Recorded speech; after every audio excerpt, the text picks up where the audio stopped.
Incwadi kaSamuweli yesibini, isahluko seshumi iyafundeka.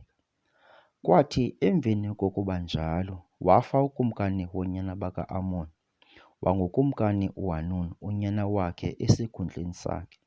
Wathi ke uDavide, "Mandimenzele inceba uHanuni unyana kaNahashi njengokuba noyise wandenzelayo inceba." Wathumela uDavide ngesandla sabakhonzi bakhe ukumkhuza ngaye uyise. Beza ke abakhonzi bakaDavide elizweni lonyana baka-Amoni.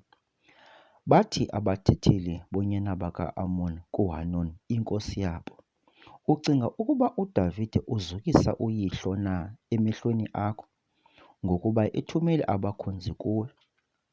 UDavide akabathumele na abakhonzi bakhe kuwe ukuze awugocagoce umzi awuhlole awubhukuqe?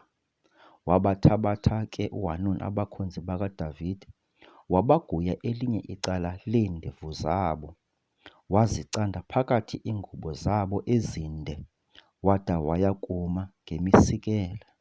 Wabandulula ke. Waxelelwa uDavide, wathumela izigidimi zokubakhawulela ngokuba amadoda lawo ebehlaziswe kunene. Wathi ukumkani, "Hlalani eYeriko zide zihlume iindevu zenu, nandule ukubuya." Babona oonyana baka-Amoni ukuba bazinukisile kuDavide. Bathumela ke oonyana baka-Amoni baqesha kuma-Aram eSabhethirahobhi nakuma-Aram aseTzobha 20,000 angumgqikela, nakukumkani waseMahaka 1,000 lamadoda, nakumadoda aseTobhi 12,000 amadoda. Weva uDavide, wathuma uYowabi enomkhosi wonke wamaGokre. Baphuma oonyana baka-Amoni bakha izindlu zokulwa ekungeneni kwesango. Ama-Aram aseTzobha nawaseRahobhi, amadoda aseTobhi nawaseMahaka abawodwa endle.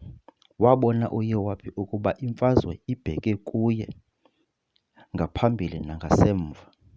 Wanyula emadodeni onke ahleliweyo akwaSirayeli wakha uluhlu malunga nama-Aram.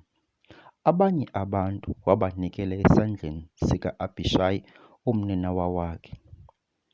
Wabakha baluluhlu malunga noonyana baka-Amoni. Wathi, "Ukuba ama-Aram athi andeyisa, wondisiza.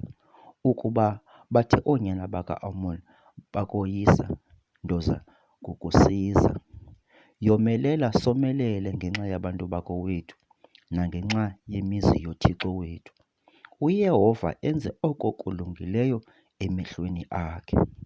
Weza uYowabi nabantu babenaye, walwa nama-Aram, asaba ebusweni bakhe.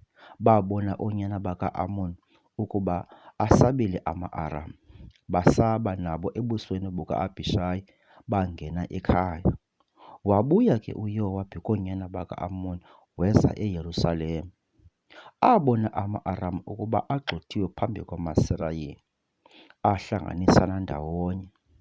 Wathumela uHadadezeri wawarhola ama-Aram abephesheya komlambo, eza eHelamu. UShabhoki umthetheli womkhosi kaHadadezeri ephambi kwawo. Kwaxelwa kuDavide, wahlanganisana amaSirayeli onke, wayiwela iYordani waya eHelamu. Akha izindlu ama-Aram malunga noDavide alwa naye. Asaba ama-Aram ebusweni bamaSirayeli. UDavide wababulala kuma-Aram 700 abeenqwelo zokulwa, 40,000 abamahashe. Waxabela uShabhoki umthetheli womkhosi wawo, wafela khona. Bonke ookumkani ababekhonza uHadadezeri babona ukuba bagxothiwe phambi kwamaSirayeli. Baxelelana amaSirayeli bawakhonza. Oyika ke ama-Aram ukuba sabazisa oonyana baka-Amoni.